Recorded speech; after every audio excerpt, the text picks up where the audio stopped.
Hello, and welcome to the I Am Fearless podcast. I'm your host, Vickie, and man, am I glad that you decided to click and spend another Friday with me. Today's guest is Wendi McGowan-Ellis. How are you, Wendi? I am great. Thank you so much for having me on today. I'm super excited and honored.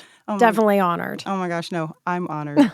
I am honored. You guys, Wendi is a real boss in this industry. I mean, let's just go down the list. So Wendi, first of all, she serves as the founding general partner at Cassandra Capital, which is a North Texas venture capital firm focused on investing in growth-oriented, women-owned and operated companies. Yep.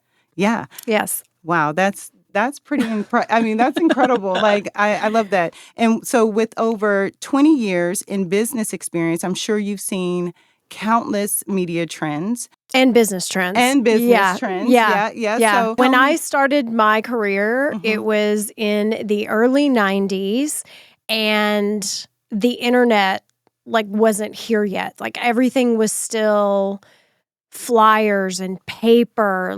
There are pictures of past offices of mine with those of you who are youngsters do not know what this is, but I'm going to say the word, a Rolodex. It was the circular spinny thing that you would slide people's business cards in. So we've come from paper to now. In the late 90s, I started seeing the rise of the internet, and that's when you had pets.com and socks.com and all of these, huge internet companies that got all of this money and then imploded. But this is back when websites had a click counter and the logo was typically flaming and rotating. So for those of you who are Gen X like I am, you'll remember those days. So seeing those trends come all the way forward from what I'm going to call push marketing and businesses pushing their message on consumers to now pulling. And everything is around experience and trust, trust of brands, trust through validation of those who are in my circle, those who are in my sphere, whether that's LinkedIn or Facebook or Twitter or wherever you go and discover new brands.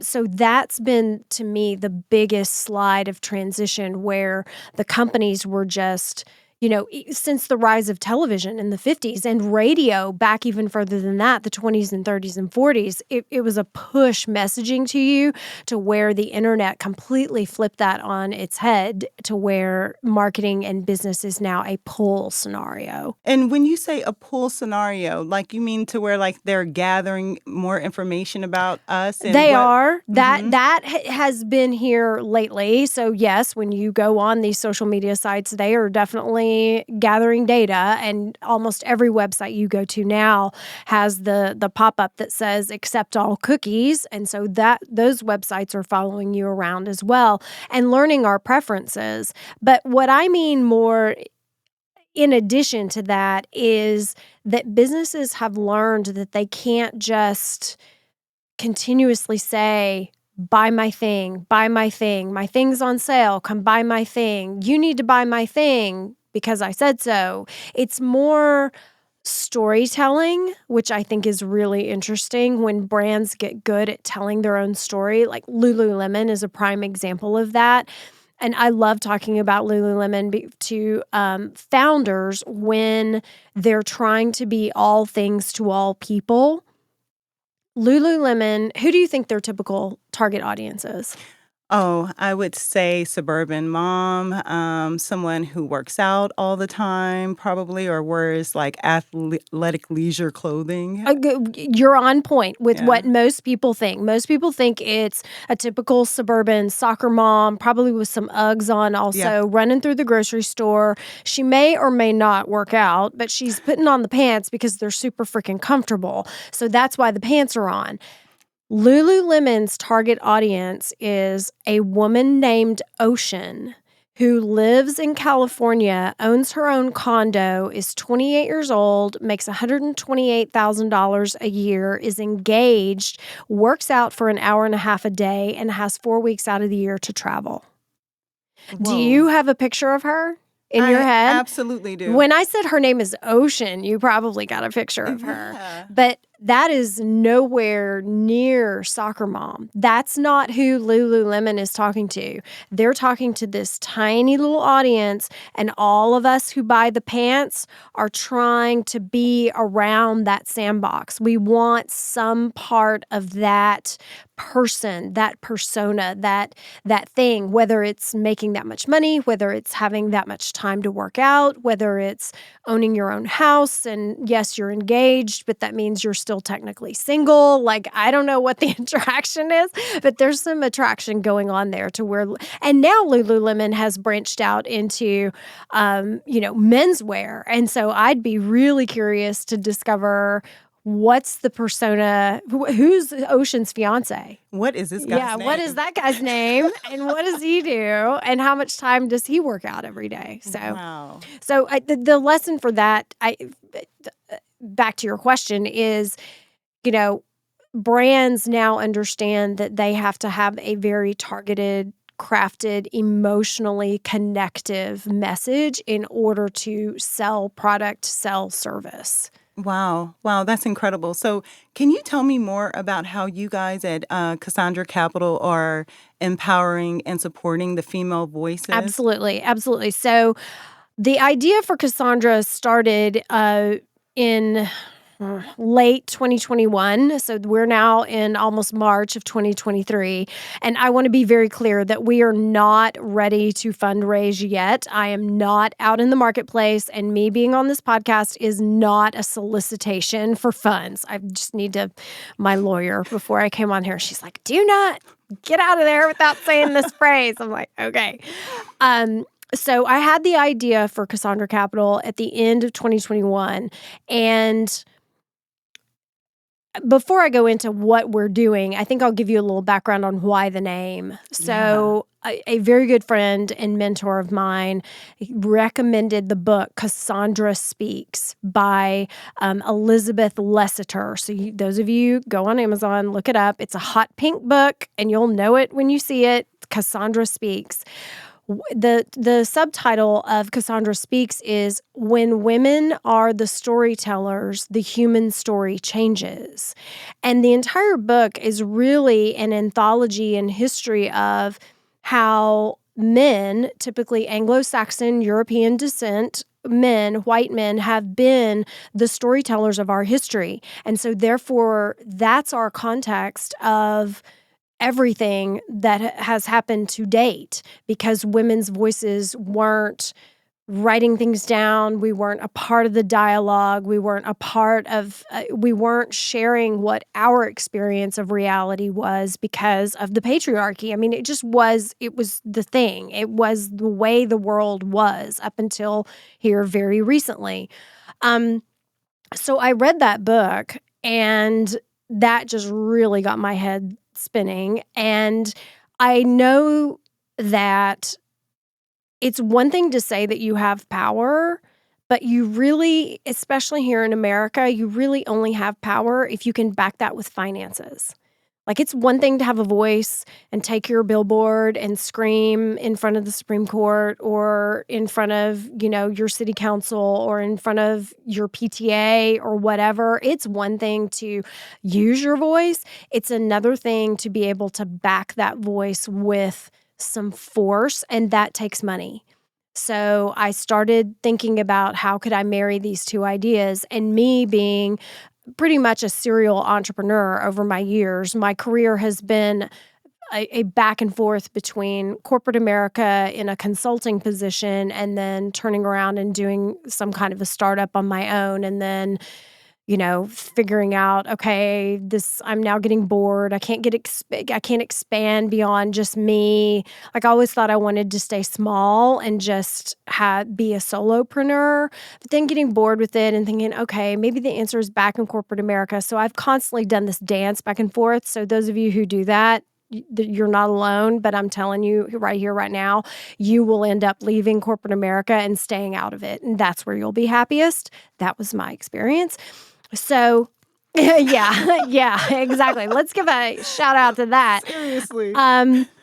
So with that, I have the phrase that I've kind of latched onto for myself is operator turned investor. So I understand what it's like for women who are starting a company and growing a company. Our natural tendency is to max out another credit card, turn to friends and family, maybe try for an SBA loan, which then puts my house on the line and in jeopardy, and other major assets that I have. We don't think of using other people's money. So I thought, okay, it's time to start some kind of fund here in the North Texas area. And to back that up a little bit more, I'm born and raised here in Dallas. And in the mid-90s to the mid-2000s, early 2000s, there was a fund called the Texas Women's Venture Fund who was doing that. It was a fund founded by women, and they were investing in women. But in mid-2000, they stopped and started shutting that fund down. And so with that, today, here in 2023, there's myself. Once I get launched later in March of this year, there's me here in Dallas. And then there's another woman in Austin named Sarah Brand with True Wealth Ventures, and we are the only two women-led venture capital firms investing in women in Texas. With all this business, with all the money, with all the family offices, with all of the financial advisors, I mean, there's so much wealth and opportunity for people who have resources to turn their attention away from what I call tech bros, what a lot of people call tech bros, and look at an underserved and underrepresented, demographic who are also building businesses, especially after COVID. The rise of women entrepreneurship has risen. You hear of the Great Resignation and the quiet quitting and all these new phrases that have come out of COVID. There's plenty of opportunity to look for women business owners who are running a successful business that's profitable. Wow, you guys are doing it. I cannot. We're about to be doing it. And I'm so excited for you. I cannot believe how few of women there are that's in those spaces. Well, so here's some other numbers for you. Yeah, there's 2 here in Texas, but here's some other numbers for you. Of 100% of all the private equity and venture capital that's out there, only 2% of those dollars go to women. 98% of venture capital money goes to men, or men and women-led teams, but it's mainly a man running the team. Wow. Okay, I have a question. Sure. So what then do you think, what is your advice to the female founder looking for capital then?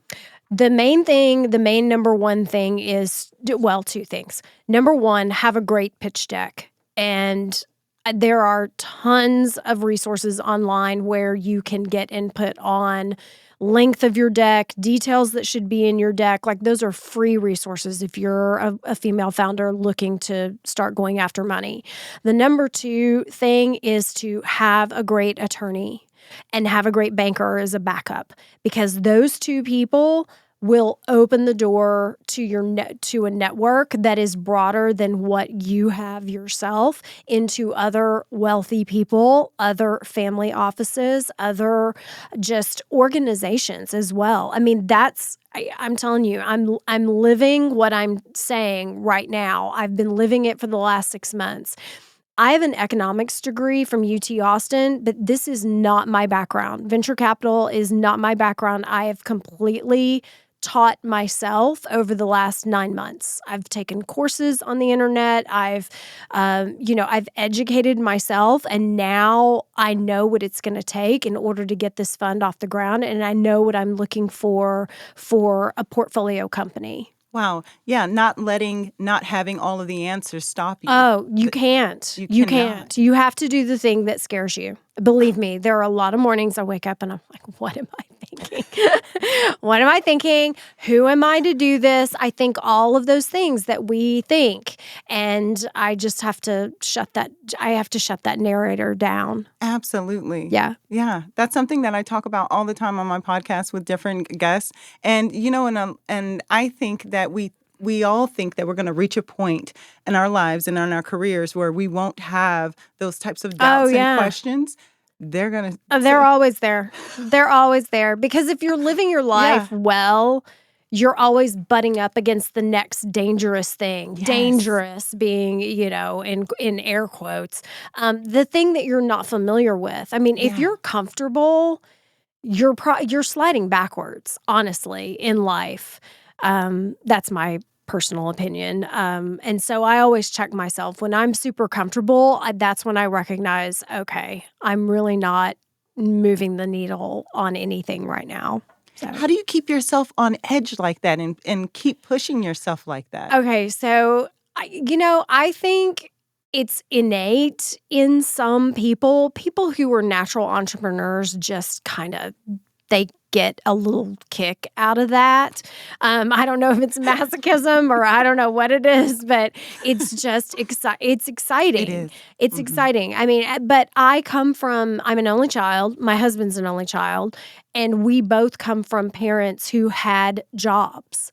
Like no one in our families have been entrepreneur. Well, I take that back. Scott's grandfather, my husband Scott, his grandfather was an entrepreneur, had an insurance agency, but no one in my family has ever been an entrepreneur. So I don't know if that comes from just the only child. Well, you can't tell me what to do, the inner 5-year-old in me.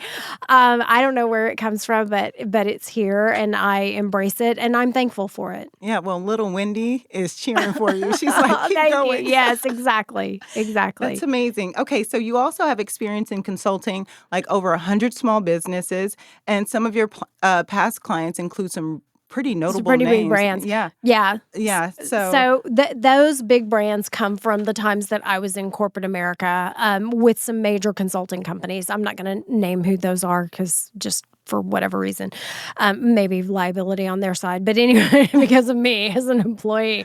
But yeah, being in those environments and watching big brands struggle and helping big brands who are struggling with how to reach the consumer effectively. How are we, just what I was talking about earlier, how are we positioning ourselves so that we're talking to the 20% that's going to give us 80% of the revenue. I mean, that it's everything in business to me is the 80-20 rule. Almost everything is the 80-20 rule. And so honing in on knowing who your customer is and knowing who your client is and knowing how to craft a user experience in order to get them from the decision-making stage into the purchasing stage into the advocacy stage was an very interesting part of my life and my career. But I wouldn't trade. I mean, I really enjoy getting on planes and traveling. Scott and I love to travel a lot, but traveling out on Sunday night and home on Thursday night with consulting companies is rough. And I'm glad I don't do it anymore. I bet. But I wanted to know what type of business building strategies that you observed from those companies that you've worked with and some of the smaller companies that you've worked with that was like really beneficial to them and that you're like, this should be a part of everyone's business building strategy. So the biggest lesson, and this is a very dated phrase, but this is going to give some of your listeners and viewers the time frame of which I was most at deep in consulting, Omnichannel engagement, which back in when was that? 2008, 2009, 2010? Yes. Back then, that meant people were still heavily desktop driven versus now. Only when we're in a scenario like this, like Vickie has a laptop in front of her in order to, manage all the sound and the lights and all the things that are going on in here. But we are so much more on this now. So having an experience that can talk to customers on that experience that doesn't require the physical space of the desktop.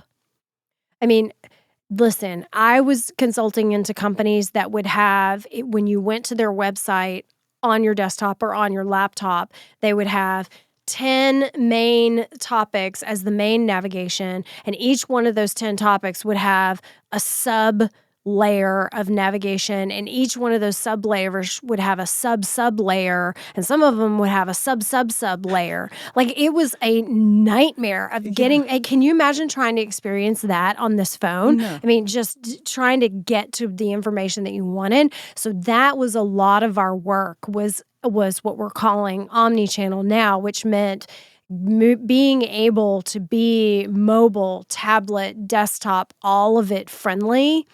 And then now you start layering in Alexa devices, these home smart devices, and your car as a media and a mobile device, if you will. Your car is a device to serve you content, whatever you need. And then layer in the rise of Google and all of the information that comes in through that perspective as far as search and Yelp. And I mean, all of these things like layered into the context of what it meant to be omnichannel that today are like, well, yeah, of course I've got to have that if I'm going to be a business. But back in 2010, it was like, well, surely everybody comes to my website on their laptop or their desktop, and their desktop is this by this. And so people were building websites to this size and frame. And when you tried to put that on a phone, well, and also think about back in 2008, 2000, I think a lot of people were still using Blackberry in 2010. Yes. God, I'm giving everybody a history lesson. I was one of those people who was protesting. I did not want to give up my Blackberry. I still wish we had Blackberry. I want one. Tactileness of the buttons. It's like a keyboard. I know. Okay, we're so off topic. We're so off topic. It doesn't matter. That's, yeah.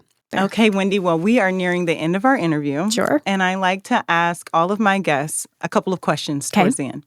All right. So the first is, what is a piece of advice that you received at a pivotal point in your personal life or career that has now become a part of your daily practice, or something that you tell yourself, or something that you've made a part of, like what Wendi does?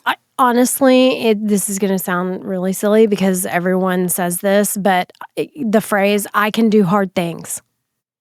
I can do hard things. When I get frustrated at something, when I start butting up against that thing where, oh my God, I don't know that. Oh, that's out of my wheelhouse. Ooh, math or, whatever, like, I don't know. It's like when you're a kid, ooh, broccoli, not sure about that one, So I can do hard things. Yeah. And just, I can do that. And so here's the thing. I read a book recently by Daniel Pink and I want to say the book title is The Power of Regret. And that's been a mind shifter for me, the power of regret. And he talks about regret is the thing that we feel when we know we could have, or we think we might have could have.